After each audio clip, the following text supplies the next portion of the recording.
It's great to be a Cowboy, isn't it? This is how we do stuff. This is the Cowboys. We're trying to do something. Be a leader. It's time to lead the football team. It's time. It's your time. It's our time right now. It's our time right now. It's our time right now. It's our time right now. It's our time right now. He was a giant, and he was a cowboy. Now these two former rivals have joined forces to bring you the most insightful, perceptive, and controversial sports talk podcast in America. Former Dallas Cowboys defensive end Jim Jeffcoat locks horns with former New York Giants wide receiver Byron Williams. And now, here's Byron Williams and Jim Jeffcoat.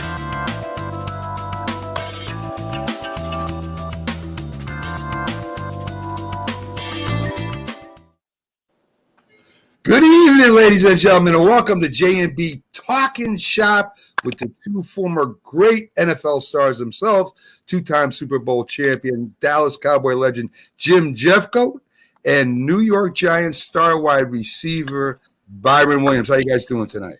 I'm doing great, but I got something to think. I was thinking about when I was looking at that promo. You got me against the NFC East, but you never had me sacking Phil Simms. You don't have me sacking the Giants. That's all right, but we don't have Byron making that big Super Bowl, touchdown catch against the Dallas Cowboys either. So we were fair that way, right, guys? Right? Absolutely. I guess so. Yes. So we try to be fair, guys. Everyone, welcome to the J&B Talking Shop on Wednesday night, 8 p.m. Eastern Time, 7 p.m. Central. You're here with the two of the best players at their position back when they played. And guys, I mean, this is the greatest game ever invented, right? The greatest game on earth to me. And to have two guys like you on together, I mean, should be a treat for everyone to watch.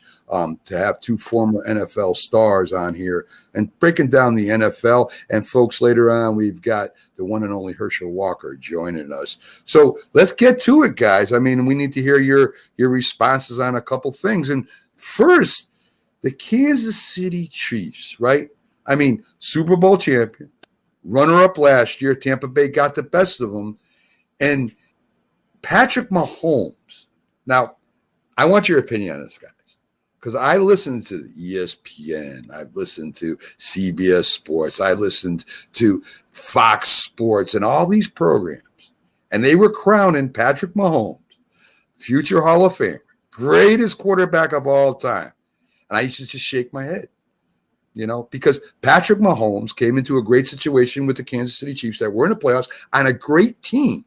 And, of course, he is a great quarterback. I'm not taking nothing away from him. But do you think maybe we crowned him a little too early as being the greatest of all time?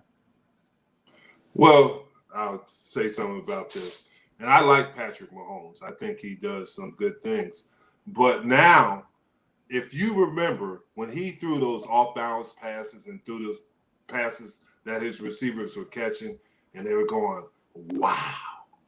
He's throwing the same passes, but now he's throwing them to the other team. And now we're going, oh, no. He is playing the same way he always has, but it's not being successful because people have adjusted to his style. And I think that's what's happened with him. And they do have some issues. We knew that their defense wasn't very good. And now that's being exposed. In their offensive line, they had, 5 new starters, if I'm correct. And I think these things are being exposed. And he is not being patient enough to get things done at this time. And even in the running game, it's not helping him. So I think some of the things that he did in the past and got away with, it's now people are seeing these things, and he's not having that kind of success. Yeah, and I was just going to say that, you know, the personnel is not there for him like it was. The receiver's not consistent. You know, of course, Kelsey is the only consistent thing that you have at the tight end position. But, you know, you got receivers dropping balls. You know, Watkins went to Baltimore last year. So it's a different personnel. And of course, his offensive line is weaker. They hitting him. You know, he getting more hits and he rushing his throws. You can see that his timing is off. So the game is consistent of a lot of other things too and I think he's been affected by that. So, and definitely, he got a big hit on last week with a concussion, I think, too. So, yes. He wasn't exposed to some of that in previous years. So I see now that this football is catching up. That's one thing about the NFL; it'll catch up with you, and it'll make you eat some humble pie as well. Great points, both of you. Great points. I looked at a team up and coming, and it kind of reminded me a little bit of Kansas City, Cincinnati. I mean, you got a great young quarterback there with some flashy receivers, a good running back. I think his name is Nixon, a good defense. Baltimore goes up against them, and they get killed 41-17. Is this just one of those games where, no matter how great a team you are, you have one of those bad games?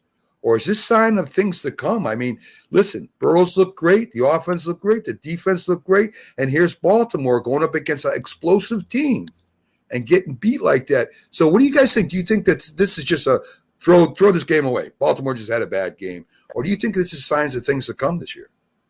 I don't know, but all I know is just like you said, Joe Mixon, they got a running game. They got a really good offensive line.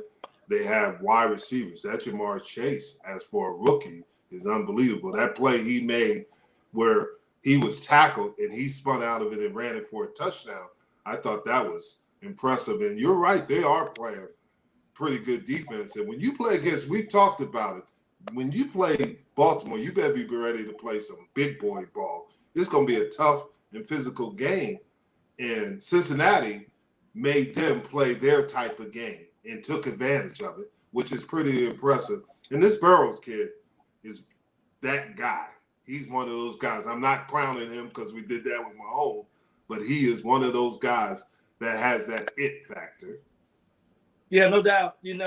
Last year, right before he got hurt, he was doing a great job too as a rookie, and then this year he got one of his number one receivers that he had in college, and with Chase, and his offensive line is a real strong. So they went into Baltimore and played a perfect game, and they really let them have it. And so Cincinnati is definitely the team to watch in that division. And I tell you what, I'm impressed with them. I'm impressed with their coaches.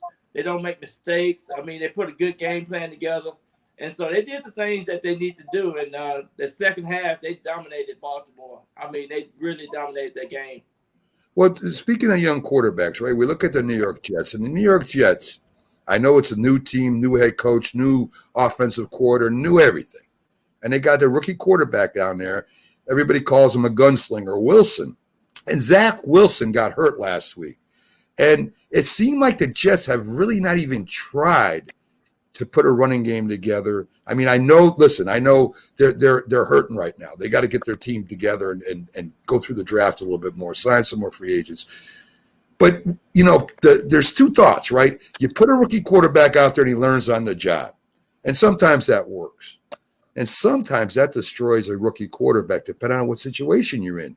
Right, Jim and Byron? I mean, if you've got a good team, a solid team, a rookie quarterback could maybe be able to handle it. But if you've got a very bad team and this guy's getting hit all the time and you're depending on him to throw the ball almost every play, couldn't that damage this kid?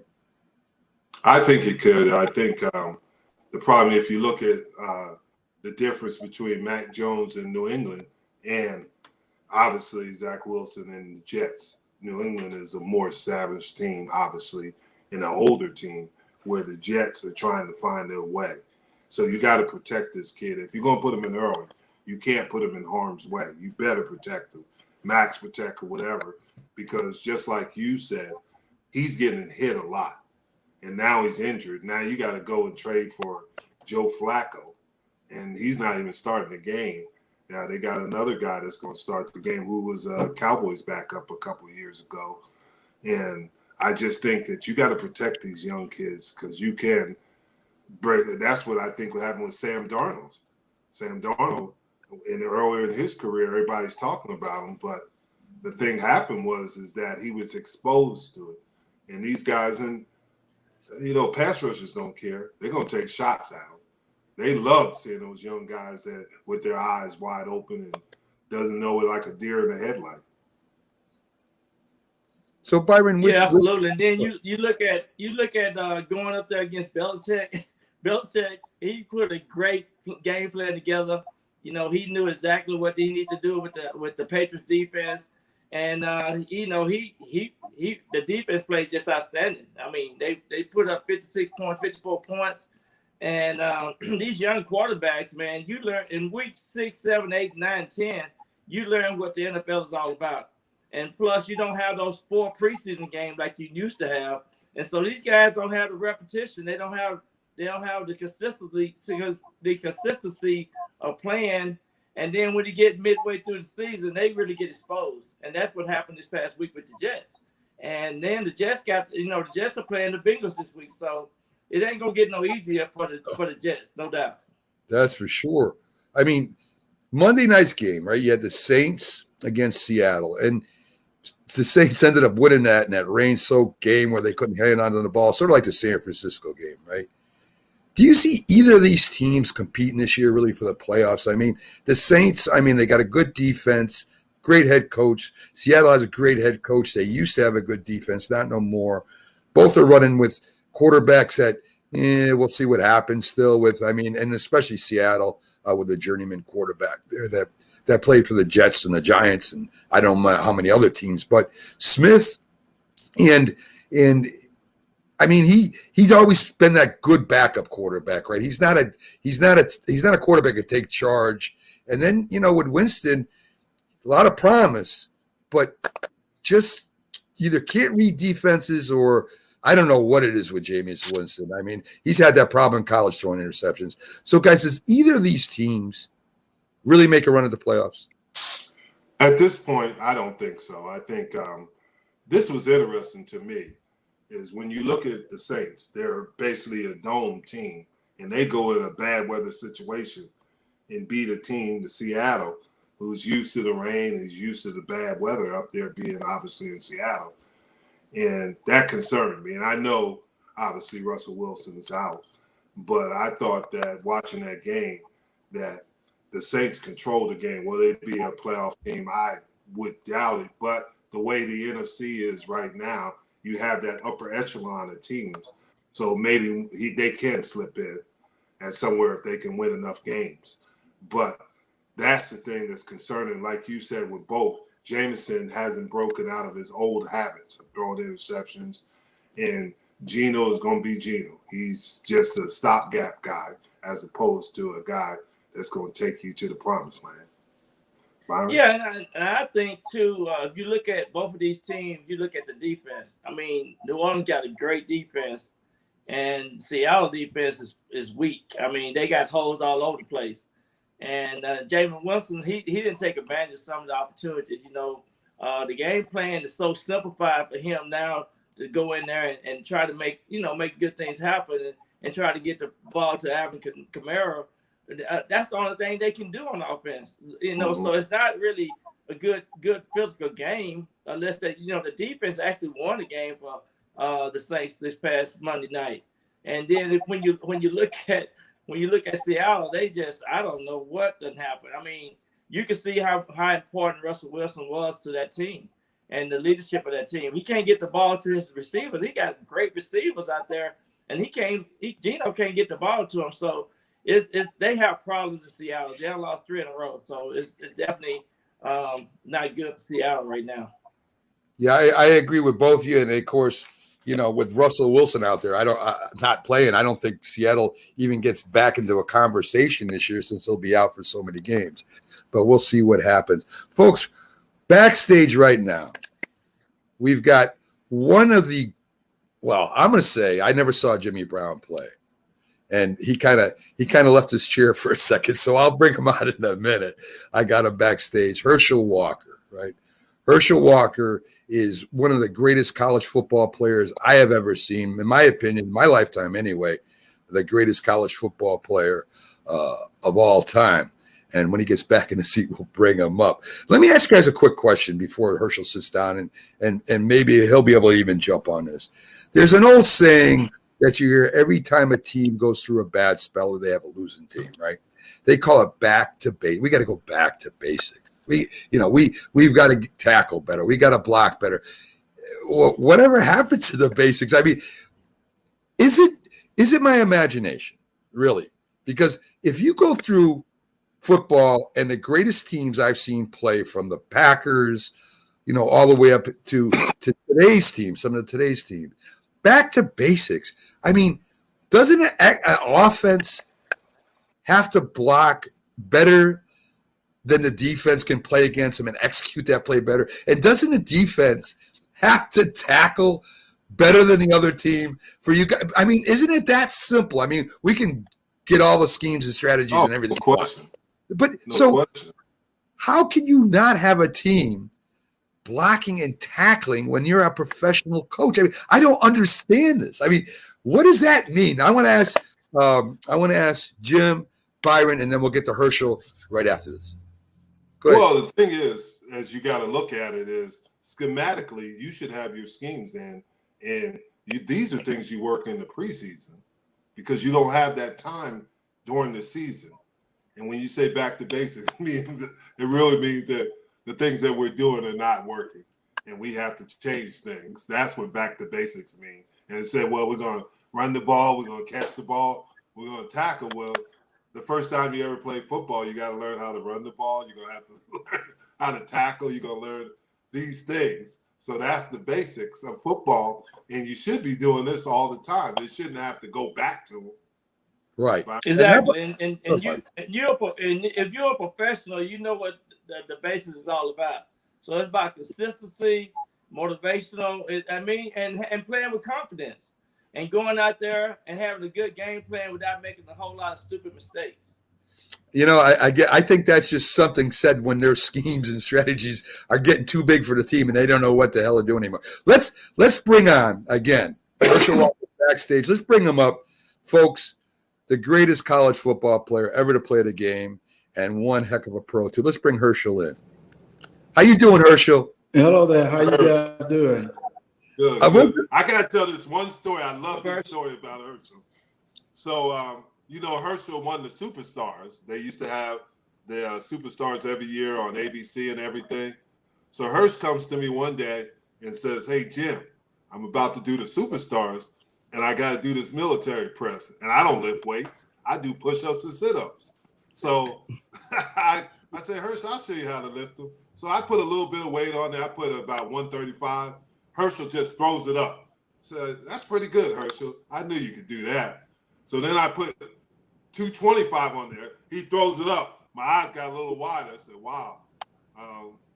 And then I put 275 up there. He throws it up there again. I said, "Hersch, that's really good." So I said, "This is the last one we're going to do, Hersch.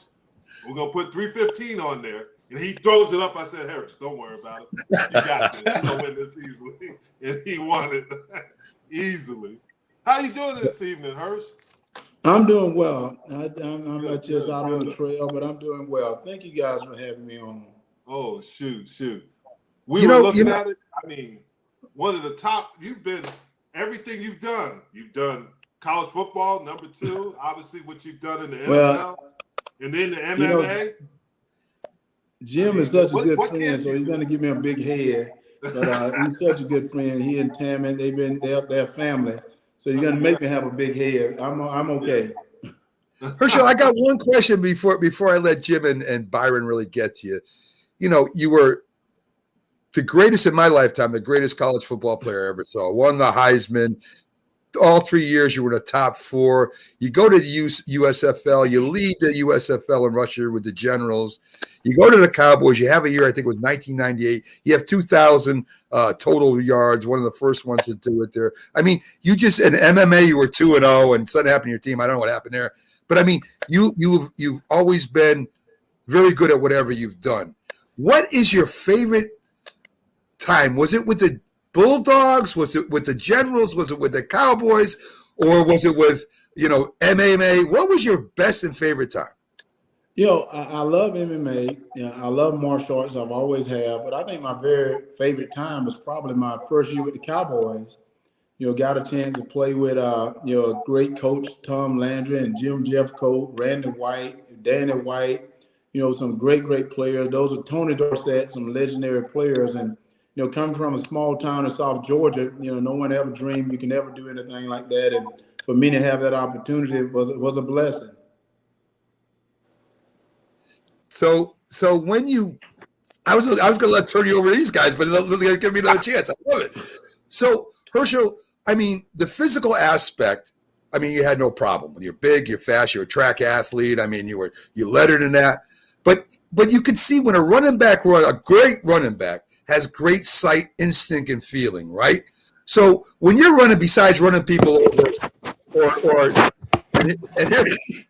okay, got you. So when you're running people over, you're running by people, but you got to have that instinct. You have to have the sight. You got to know where the hole is. You got to know when to hit it. I mean, what made you better at vision than a lot of running backs, you think? Well, I don't know whether it gave me a better vision. I practice my craft all the time, and I think Jim can attest to that. I didn't go out, I didn't do a lot of things. I always was practicing, but I think most of your good running backs going to have very good vision. It's like a feel. You don't really see it, you can just feel it. You know it's there. And I think that's what I developed was a feel, and you know where the guy is close to you, how you move and how you run. And I think my size and my speed sort of helped me out a great deal. And I think that's what it was. I think people underestimated my speed because of my size and because of my running style. But as I grew up, I told everyone, I never read in the Bible that you can't run fast because you was a big man. I never read that in the Bible, so I always was able to run fast. Hey, Herschel, this is Byron. Jackie, Matt he's a Giant fan, and we got a superstar running back. I wanted to ask you, what do you see now in today's running back versus how you prepared to play in the game when you was playing when you first got to the league, and how you stayed healthy and fit, compared to some of these guys now. They're pulling a hamstring. Next thing you know, they're out of the game. So what do you think now that some of these younger players need to do just to be sustainable in the NFL? Well, I think a lot of guys today, one of the things you got to do is you got to work out, after practice. I think one of the things that I always did is after practice, I would work out. You got to keep yourself in top shape. You got to put some blood in those muscles to keep them going, because you're going to get hit all the time. In today's game, you look at the people that was playing. One of the things that I always loved, and I loved it because the Cowboys gave me an opportunity to do it when I first got there, is to play the football game, not really just play running back, but play the whole game. I played wide receiver, I played fullback, I played so many different positions, and I think that was the thing I loved doing. So I think that in today's game, that's what most running backs need to concentrate on, is being in on third down. You see running backs today, when it's third down, they come out of the game to bring someone else in. And, that's one of the things I love to see with the Cowboys right now, the two running backs they got. Sometimes they leave them in on third down, because when you leave a running back in the game, it don't give the defensive time to take that linebacker out and bring that extra defensive back in. And if a running back can run routes, that make him even more dangerous. And I got to give credit to Coach Landry for giving me an opportunity to line up out wide, where I started running routes. And I think that helped me as a running back to do the things I did as a running back. Yeah. Hey, Hirsch, Jason said that basically he was talking about one of his top 10 Metro Doma. When you ran against Green Bay, you lose your shoe and everything. And tell us a little bit about that when that run. You cut out, Jim. Well, but say it again, Jim. Tell us a little bit about that run against Green Bay where you lost your shoe running for a touchdown. Did you hear that? I can barely hear Jim. Oh, really? Hey, really? He said that when you ran against Green Bay and you lost your shoe, tell us about that run that you made back in the day. Well, when I lost my shoe, you got to remember, I'm from the country, where I used to run track with no shoes on, so losing my shoe was no big deal. And that's what I try to tell people today. I'm from the country. You want to hear a really funny story? when I was at Georgia, people don't know that I used to play on Saturdays. I went to church Sunday morning. I fought in martial arts tournament Sunday afternoon. And when Coach Duda found out about it, he decided that he wanted to talk to me about doing this martial arts. And I told him almost the same thing. I said, Coach, I grew up in South Georgia. I grew up in Wrightsville, where I ran tracks with no shoes on. No one ever complained about it. I said, I remember running beside my horses and no one ever complained about it. I said, I even climbed up on my mom's house, and I used to jump off like I was G.I. Joe. Not one person ever said anything about it. And today, now you're telling me not to do karate. And I said, if you let me do what I do, you'll see what I can do. And he said, all right, then. And no one ever said another word to me. So my whole career, Jim would tell you, I've worked out, I've trained myself, and I always show up ready to go whenever they call my name. And the coaches will let me do what I do, and I try to show up ready all the time. Tell us, Herschel was in that Breakfast Club in the morning. We'd work out in the morning with this other guy named Todd Fowler, and we'd be up there at 5 o'clock in the morning running. He'd have us on those track workouts. Yeah, see, I can't eat that Breakfast Club. I have to be working out and stuff, and I love breakfast for dinner. That one meal a day that I eat, I can't be eating the Breakfast Club. I always tell people you can't feed a hungry dog. A working dog, you can't feed him. So you have to let him work. You can't just feed a working dog because he get lazy then. Yeah. Well, Go ahead, Matt. You mentioned playing with these greats under Tom Landry at Dallas.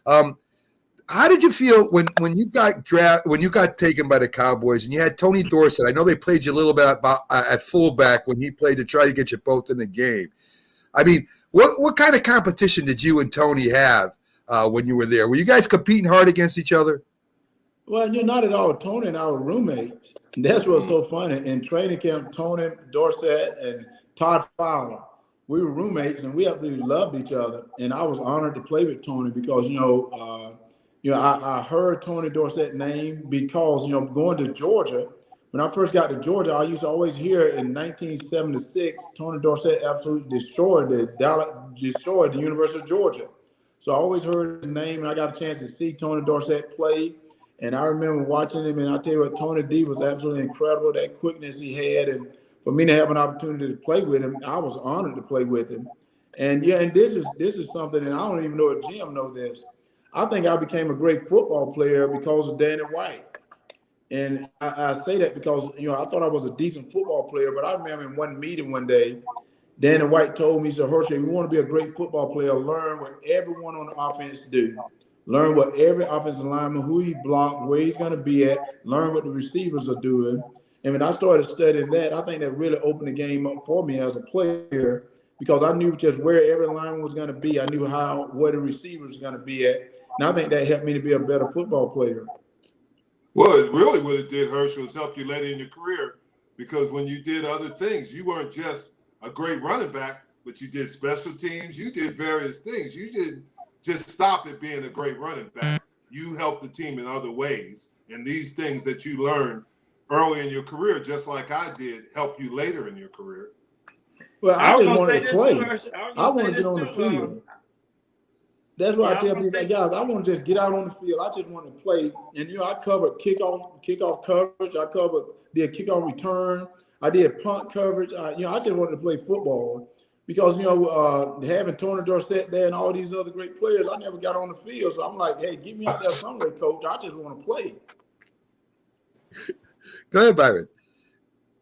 Now, I was just going to say, Herschel, I don't know if you remember this, but I did an event with you. And they was putting your hot wings in Walmart, and that's when you and I got together a long time here in Dallas. And I was like, man, Herschel can do everything. He even got hot wings. I remember that. I do remember that. Well, anyway, one of the things that people forget about, you really changed the trade market. When they traded you from Dallas to the Vikings. And they got all those players. That says a lot about your skills, your talent, and what you brought to the table. So I just wanted to say, man, you really changed the game, and these guys now that are playing this modern day football don't understand about a true trade was when Dallas traded you off the team and they got all those draft choices and things. Well, you know, it's funny because they got all those draft picks, but Jerry Jones still hadn't given me a motorcycle yet. They were winning all those championships and stuff. I thought I was a big part of that. Yeah. That I thought sooner or later he'll give me a motorcycle so I can ride around the stadium because I sort of helped them to get all those players to win all those Super Bowls. That's true. I Absolutely. would have to agree, Herschel. I would have to agree. A question about you. A question about you coming into the pros, Herschel. Now you're one of the first, if not the first, to come out into pro football before your senior year was up, and of course, you know the lawsuit didn't happen. You were allowed to. I mean, what made you want to go into pros? You know that wasn't the common thing. Why did you want to press that? Did you just you felt you were ready and you wanted to go? No, well, don't laugh at me. You know, I grew up in the church, and I remember, you know, I was going to the military before I decided to go to Georgia. And my mom said, you know, if your mind and heart are pure to the Lord Jesus, no matter what decision you make, He'll make it right for you. And I flipped the coin to decide whether to go to the military or go to college. Well, when this USFL thing came, I was sitting in my place in Athens, Georgia, and I said, well, I reckon I'll flip a coin. Do I stay at Georgia or do I go to the USFL? And that's how I ended up in the USFL, going to the USFL, and that's where my life changed at that time. So I flipped the coin because I've always been pure at heart, I reckon, and I love the Lord Jesus, and I figured He's going to see me through it. So everything seemed to work out. Wow, that's awesome.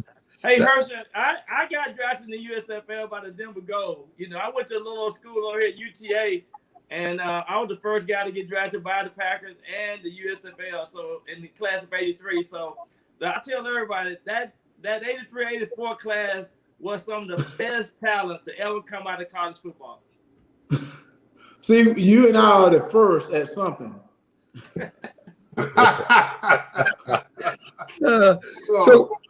So Herschel, what was the biggest difference, Dallas versus Minnesota? I mean, you went there. Minnesota thought they could go to the Super Bowl if they had that one more key piece, but you won the Tom Landry before Jimmy Johnson got there and everything. What was the biggest difference in those two, the way they ran camps, the way the teams were designed? Well, you know, one of the biggest difference for me is, you know, when I got to Dallas, they let me play. When I got to Minnesota, it was strange because I don't think people knew. The coaches didn't really know that they did a trade. That was more management doing the trade. The coaches didn't know until the last minute. So they were really not prepared for me to come in. They hadn't really designed anything for me to play, and they wanted to get me on the field, but they really couldn't change a lot. So that was the biggest difference there. Whereas when the Cowboys took me, I fit into that offense they had for me. And in Minnesota, they really didn't want me to fit in too much. You know, they already had what they wanted to have done, and so I wanted to do whatever I can do because, guys, I actually love Minnesota. I told people Minnesota was one of the best places I ever lived in my life. And, you know, the people, the area was absolutely incredible. The people were great to me. And I always thought I owed Minnesota something because, you know, they never got a chance. Some of the fans never got a chance to really, really see me play.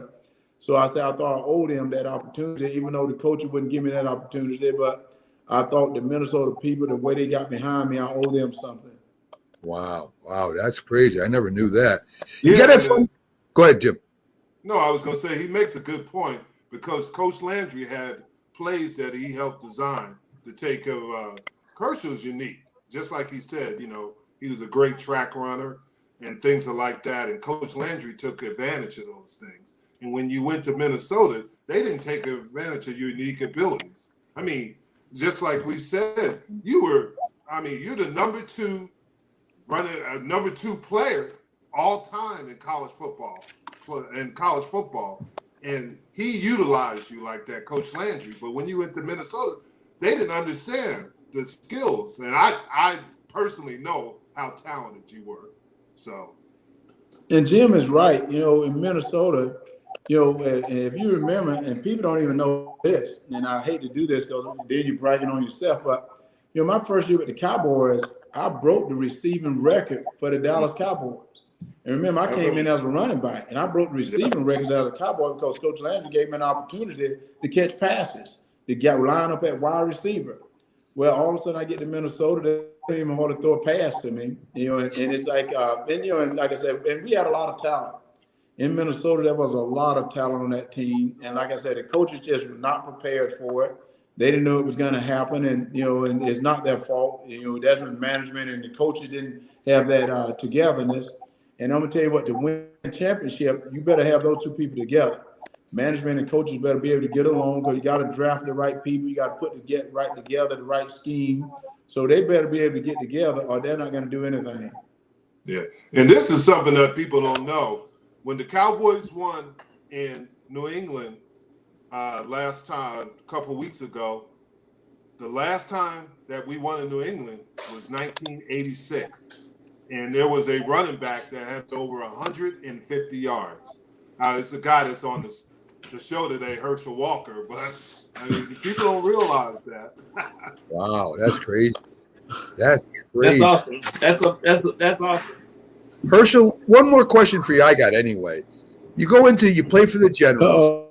Do you ever regret going to USFL and not directly into the NFL? I think I blew him out with that question. We might have to get him right back. Yes, we might. I don't know if you can hear me, Hersch. Yeah, he's definitely frozen. I think that USFL question just blew him right out. Yeah. And he wasn't ready for that. No, he wasn't ready for that. So, Hersch, if you get a shot, if you want to come back in, just try to come back in, and we'll take you right back up. So I'll bring him down now, and hopefully you can get back in. Yeah. So, folks, he was one of the greatest athletes I ever played with. I mean, listen. I can tell you stories that you wouldn't believe. I mean, there was some things, and he was so tough. One time, his shoulder went out on the sideline, and Herschel, he says, "Jim, my shoulder went out." He said, "Pull it, and it'll pop back in." I said, "What?" He said, "Don't worry about it. Just pull it, it'll pop back in." So I pulled it. It popped back in. Wow, that's great. A great story. That's a great story. You ain't gonna see that done no more out there on that football field. No, the Ronnie Lotts of cutting your fingers off and popping shoulders back, and I think it's all done. I don't think that's going to happen anymore, guys. Yeah, yeah. The first one can come back in. That he cut off. Oh, here we go. Okay. Herschel's back in. I think that USFL. That's all right. I think I thought the USFL question you just didn't want to answer. Yeah, No. What's so funny is I'm there. I ain't gonna tell you. I'm on this campaign trail, so I'm in all these little towns in South Georgia, and sometimes they don't have great internet. Sort of like in my hometown, I tell everyone, you got 1 year to live. You move there, that year's forever. But the internet is so slow and stuff, so that's what's happening to me. So, Herschel, one more question for me anyway, and I'll turn you over to the guys before we let you get back to what you're doing, which is very important also. Again, I will repeat, the USFL, you go to the New Jersey Generals, you lead the league in rushing at least twice. I mean, you're one of the premier players there. Do you regret not going to the NFL instead of going right to the USFL? Not at all. And the reason why is I think going to the USFL, they showed the NFL that I was an all-around player. I think at Georgia, people only thought I could run the ball. That's all we did. We ran the ball. If it was 3rd down and 20, we were going to run a tall sweep. We were not going to throw the ball. We were going to toss it out, and we were going to sweep that. But going to the USFL, I remember Walt Michaels, who used to be with the Jets. They were warming up, and one of the quarterbacks threw me a pass. And all of a sudden, he go, "I didn't know you can catch." I'm like, "Y'all never throw me a pass." And then that's when they started throwing passes to me. And when I got to the Cowboys, I think the coaches had saw film, and they saw me catching passes, and they saw me running routes. And all of a sudden, that's when they started putting me in these different positions, because with Tony Dorsett there, and they wanted me on the field as well. So they found places that I can play. So I was playing slot back, wide out, slot receiver, full back, running back, and that made me a great player. I think going to the USFL, that people saw I can do other things. Definitely. Yeah, that was good, Herschel. Growing up as a country guy, I was a country guy too, so I can relate to that tenacity that you got. You just can do everything, and even going out there to mix the chickens and stuff. Did you hear that, Jim? Milk the chicken, Jim. That's exactly right. You can't learn how to milk do it those all. chickens. Otherwise, hey, as I tell people, if you don't work hard, you don't eat and stuff. I told people I was 15 before I knew my name wasn't Get Wood. So I was chopping wood all the time. But one thing Herschel ain't gonna tell you, I have to tell him, Herschel. His sisters were great athletes too, and that's where he had to compete with them. His sisters were really good athletes. I mean, they were big time. And my sister used to beat me all the time. And right now, and even my nephews and niece have grown up today. And when we go to my mom's house, it's like going to the Olympics. You better be in shape because all your nephews and niece now think they want to challenge it. And I have to show them. I'm like, I let them know I'll be your Huckleberry. You know, they got YouTube and videos right now, so you got to win everything. And if you notice, my nephews and niece hadn't put me on video because I'm beating them all the time. I can promise you, when they start beating me, you'll see it on YouTube, iTunes, or whatever they can put that video out there. But since I'm beating them, you don't see me anywhere up there. That's funny. That's great. That's awesome. That's awesome. Most people, you wouldn't believe that, but trust me, he's still I'm still, Jim. Hey, they know I'm still in shape. I had to tell everyone, guys, I'm still in absolutely incredible shape in this MMA world, and I'm not gonna lie to you. I'm not gonna tell you how old I am, but I'm older than the average bear. I will step in a cage with anyone right now, and I guarantee you I can hold my own. I can step in the cage with anyone at my age right now and hold my own. And all you gotta do is give me a little time to get back in shape. But I'm saying in my condition, I step in there and hold my own with anyone right now. And I know you will, Herschel. Oh, there's no doubt. I believe you, Herschel. I believe you. You got me. I'm a believer. There's no doubt in my mind. I mean, but see, I'm a witness. I've seen it with my own eyes. Okay, hey, one more thing before you go, Hirsch. Do you have any funny Jim Jeffcoat stories? I mean, he likes to tell funny stories about the guests we have on. You got a good one about Jim? Well, you know, so funny. I'm gonna tell you one funny story. And I thought of this the other day because Jim probably don't want me to mention this, but Jim is he's like 6'5". Jim is what do you weigh, Jim? About 265, 270? Yeah. Well, Jim and his wife and my wife and I think it was Scott Murray and his wife. We used to go to Disney World and we used to do something what they call the Goofy Games. I had no clue what that was, but you go to Disney World and you think the Goofy game is gonna be something like the Superstars, like something tough. But it was not something tough. It was really the Goofy Games. They find the most silliest thing you can do to make you look like the biggest idiot out there. And think of a 6'5" black guy weighing 275 pounds with mouse ears on, with a thing on, spinning a ball on his nose or something like that. That is funny.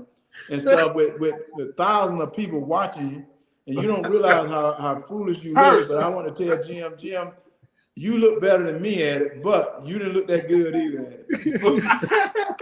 But now, since you opened that door, I got to tell the truth. They had us go through this ice trail, and you had to have somebody walk on their hands. And Herschel said, Jim, all you got to do is grab my big toes, and we'll win this. Sure enough, I had to run as fast as I could. He ran as fast on his hands as he did on his feet. And I just had big toes hanging on for life. That's Hey, and if you need to say this, Jim, we won those Goofy Games. That's one thing I tell people. We won. There wasn't anybody even close. Like Ricky Bobby. I tell people all the time, we're like Ricky Bobby. We're not first, we're last, and we hate to be last. Well, let me tell you, Herschel. Right. I hate to tell you this. You're a big-time Giants fan. You know why I ran that 67-yard touchdown against them? It was because of Herschel. We were training track workouts all summer that summer. Well, I'll tell you right now, Herschel, when anybody talks about how great you are in the college, I'm going to bring up the Goofy Games and tell them that is the claim to fame that nobody knows about. Herschel, we won it. You let them know Herschel Walker is the champion of the Goofy Games. I will. And the Olympic, the Superstars too, easily. Yes, that's true. That's true. Hey, Herschel, I want to thank you for coming on the show. It's been a pleasure having you. Great. Hopefully, everything works out for you down there. We'd love to get you back on in the future. Thanks for coming on. It's been a lot of fun, Herschel. Thank you, you're Herschel. very Tell welcome. Julie I I want said to just hello. say thank you guys. Y'all got a great guy there with Jim. Let me tell you, Jim and Tammy, they're family to me. I love them. Jim is like my brother. He always have been. And I love you, man. I love you Hey, too, Herschel, Herschel. I'm gonna call them former players down there in Georgia and tell them to get their butt out to the poll and vote for you. So we got to have you. You got to be the next senator of Georgia. Hey, don't worry. I'm going to get it. I'm going to win it. Because remember I said, I'm like Ricky Bobby. I'm going after it. That's right. And you know something? That could be a new slogan. Herschel Walker, champion of the Goofy Games. Why not politics, right? I mean, why not? That's it. Tell him he's on. Woo! All right, Hersh. Have a great day, Hersh. Thanks for coming on. Thank you. Now, man. God Thank bless you, you guys. You too. All right, Herschel. So there you go, folks. The great Herschel Walker joins Jim and Byron today, and Byron and Jim, of course, two former players that played around the same time he did. So I mean, they got to witness him. Jim played with him, and I know Byron watched him. And go ahead. Yeah, Herschel obviously played for Philadelphia. He played for the Giants. And he went back to the Cowboys. He played every team except Washington in the NFC East, and not a lot of people want to play for Washington right now. So Yes, that's the truth. And speaking of that, let's get to the NFC East real quick. Washington, guys. I mean, we thought that. Well, not we, the experts. I don't say we because, I want to say them. I always want to say them. They thought Washington was going to be up near the top. They had a great defense. Fitzpatrick was going there. Maybe he could carry the team. What's going on over there? I mean, the defense just looks awful right now. Is that what's going on? Is it coaching, Jim and Byron? Is it the strategies, the players? What is it? Byron might disagree, but I think sometimes when you're a team, Washington got into the playoffs at 7-9, if I'm correct. And I think they were put in a position to play a first place schedule, but they didn't have that talent to play the first place schedule at this time. And I think their quarterback issues are catching up. Hinkie is a good guy, but I don't think he's the answer. And I've said that. I don't think Fitzpatrick was the answer. I think that they got to fix their quarterback situation, and there are some things on their offense. Their defense is not playing at the level. Now they're finding out with these guys, when you're playing these top-level teams, it's a little different than when you're playing other teams, and they're playing that first-place schedule, and it's catching up with them. Yeah, and they was inside the 10-yard line 4 times, and they could easily score some touchdowns if they scored 2 or 3 touchdowns. I mean, Hinkie hit the receiver in the end zone and he dropped the ball. So it was some bad things that happened against Green Bay. You just can't go up to Green Bay and make the mistake that they made and think you're gonna win the game. Of course, it was 24-10, and they could easily been in that game. So I just think right now, the wheels are coming off up there at Washington, because I don't see any leaders on offense, and their defense ain't stepping up to the plate. So you can maybe go ahead. I mean, Jim, I was just going to ask you. All I was going to say is they have those off-field issues too.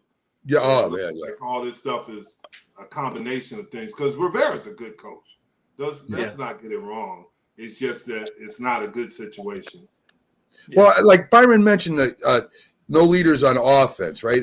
Or maybe on defense. We definitely know it's hard for a substitute quarterback, a second-string quarterback, to come out there and take over, right, and become a leader. I mean, especially when you think Fitzpatrick's going to be that. So, I mean, who would have to step up if you guys were looking for an offensive leader right now? Does it have to be a veteran? Does it matter whether it's a lineman or running back that kind of steps up in the team in the locker room? I would think. Well, I think it needs to be a veteran. But you see the C's on these guys' jersey. And that's who you're looking. That's who everybody's looking for. Looking for these guys to step up, get in your teammate face, say, we got to do this. We can't make stupid mistakes, blah blah blah. But if you got a C on your jersey, you got to step up. Yeah, and Byron makes a good point, but I think it's a combination of things. You got to have. You talk about the leadership.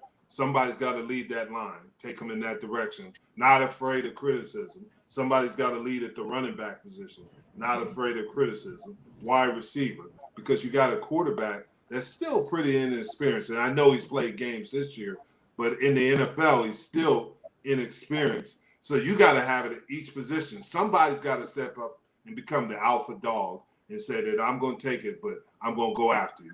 We're going to play this way. This is the way we're going to play. And it looks like right now that the Eagles, they're kind of upset with their head coach, the fans. They're not running the ball enough, according to them. It looks like they're trying to throw the ball. And again, another young quarterback that really wasn't tested last year. He went in and kind of, went in and did his thing at the end of the year. Really didn't have success, but he's young. And it looks to me they're doing the same thing with this young quarterback as they kind of doing, with the Jets quarterback. Maybe not that severe, but you're asking this guy to win games for you. I mean, do you think that's a little too much, guys, that to have somebody in that situation, Philadelphia, which is rebuilding, believe it or not, that to ask a quarterback to win these games for you? No question. And when we got good at the Cowboys, at the beginning, when Troy Aikman got injured his first year, he got injured and was out. But you're right. You can't ask these young quarterbacks to win games. You got to have people around them that can help them, because it's difficult. It is really difficult to win games in the NFL, as we can see. And we see it with Trevor Lawrence. We see it with Justin Fields. We saw it at Trey Lance at San Francisco when he was in, and you're seeing it with these. You got to have people around them to help them out, because it is difficult. It is really difficult. And I think what the scary thing about Philadelphia, that thing could really explode. Fletcher Cox said last week that he doesn't have faith in the defense. Now, when you start doing that publicly, you got some problems. Because that's directed toward the defensive coordinator. And now you're starting to have people questioning the game plan and players. Yeah. And now you open up a whole new can of worms. Yeah, and they go to Detroit this week, and they need to just come in and play consistent, and just one thing about playing the NFL, a win changed the whole outcome of your next day. So if they go up there and win the game that they're supposed to win, then they can flip, just start flipping the script. But ain't nobody really looking like they can play in the NFC East but the Cowboys, and everybody else is like, not looking too good. Well, the Eagles got to go in and win this game this week for sure. Well, let's hit that with some New York Giant news. They do win. They beat Carolina pretty convincingly, right? Their defense outclasses them. The offense kind of finally got going. I mean, look, the Giants' offense is still a little bit in disarray. I think his name is Pettis, if I'm right. Made some nice catches for him. Yeah, and something about Daniel Jones. Now, Daniel Jones may not be a Aaron Rodgers, and he may never be a Drew Brees, but the man leads the team in rushing. He makes a one-handed grab. He's willing to go out for passes and take shots. He comes in right after getting knocked out of a game where he could almost not walk. Is there any quarterback tougher than Daniel Jones in the NFL, guys? You can't right now, and I've always said that he was going to be a good quarterback. Just like most quarterbacks, there are only maybe 3 quarterbacks in the NFL that can win. Tom Brady obviously can win games for you. Aaron Rodgers can win games for you. But there are very few quarterbacks that can take control of a game and win it. Daniel Jones is not at that level yet. Maybe he will get there someday, but he is a competitor, and he plays hard, and he has fun playing. Those are good qualities to have. The good thing that I see in Daniel Jones is that he's improving, and this is his 3rd year, and he's doing some things on the field that now you get excited about. Earlier we were talking about him being in the pocket, his pocket presence, and being able to move around, and just getting used to the strength of his offensive line, and so I think he's getting that now, and I think that's what it takes. This is going into week 8, and I think without a doubt that he's feeling a lot better. He's playing with confidence, and hopefully they can put together some good game plans for him to continue to be successful. So they got the Kansas City Chiefs Monday night, right? And the Kansas City Chiefs looks like they're on the down. The Giants may have a little bit of life left in them. What do you guys think that the Giants have to do to beat Kansas City? Control Tyreek Hill. My opinion is you control Tyreek Hill, then you got a chance to beat him. Make sure you got him double covered. And Kelsey, obviously Kelsey, those two. And make sure they don't go crazy with their running game. But those three things are there: Kelsey, Hill, and control their running game. Right now, make Mahomes make mistakes. And that's the thing, get some hits on him. Right. How about you, put some Byron? pressure, put some pressure, get an extra rusher in there from time to time. Make sure you hit him, make him move, run out of the pocket. And I think, the Giants got some momentum. Anytime you win a game, you got some momentum. And keep that offense and keep that fan base up there in Kansas City, keep them quiet. Yeah, yes, sir. I agree with that. Dallas Cowboys coming off a bye, going up against the Vikings. The Vikings been fighting really hard, losing games when they do lose really close. Dallas at 5-1. I mean, is this? Do they continue to go towards the playoffs with a win here, Jim? And what do they got to do to beat the Vikings? Well, the biggest thing is obviously Dak's health. He was limited today in practice with Dak Prescott, but also they have their hands full, the defense. We're going to find out how good this defense is because they're going against Darwin, Cook, and they're going against a team that Thielen, and this will be the best offense they face. And their defense has improved since the first game. And also you got to look at is they're the only team that really came close to Arizona. Shoot, what was it, 31-30? So in Arizona, 7-0, and obviously they found a way to win it. But that's the things they have to do. They have to control that offense from Minnesota. So Jason has a question. NFL Vikings leading the league with 21 sacks. What would they have to do effectively to change that and have them not sack Dak? So what do you guys think? The big thing is that they're going to have those running backs helping protection in there. And because they like to get those tight ends out in routes. And that's going to be the big thing is making sure they protect that.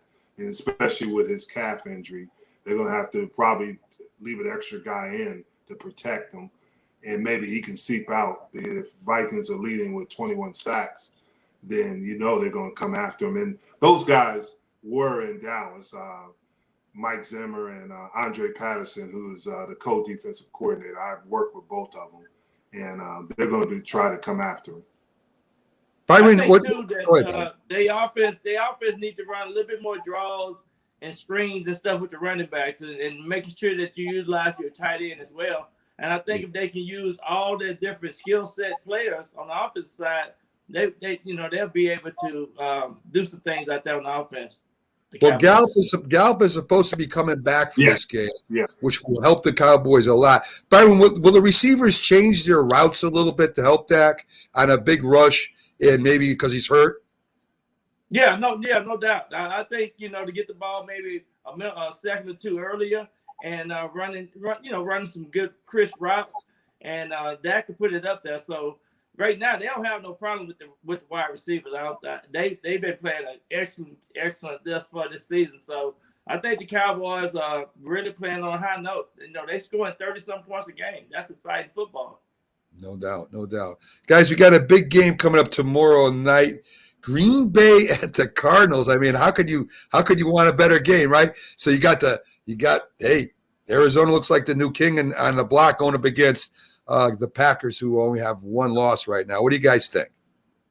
Real quick, the Packers are going to be without Adams and Lazard.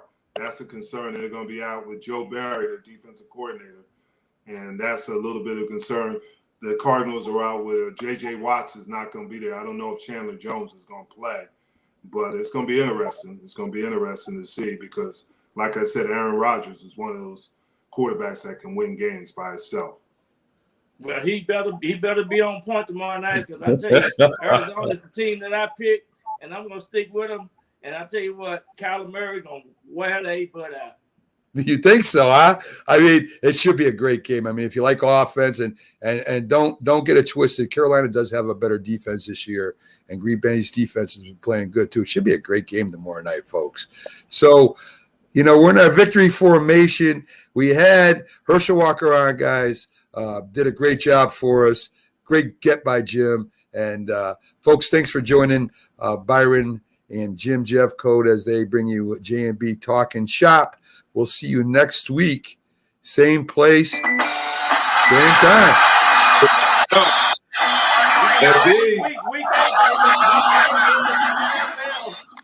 That's the best Byron sounded all night. Oh, you guys are with it. Hey, Jim can't dance, so Utah say he didn't pick the head. We'll see you guys next week. See you next week.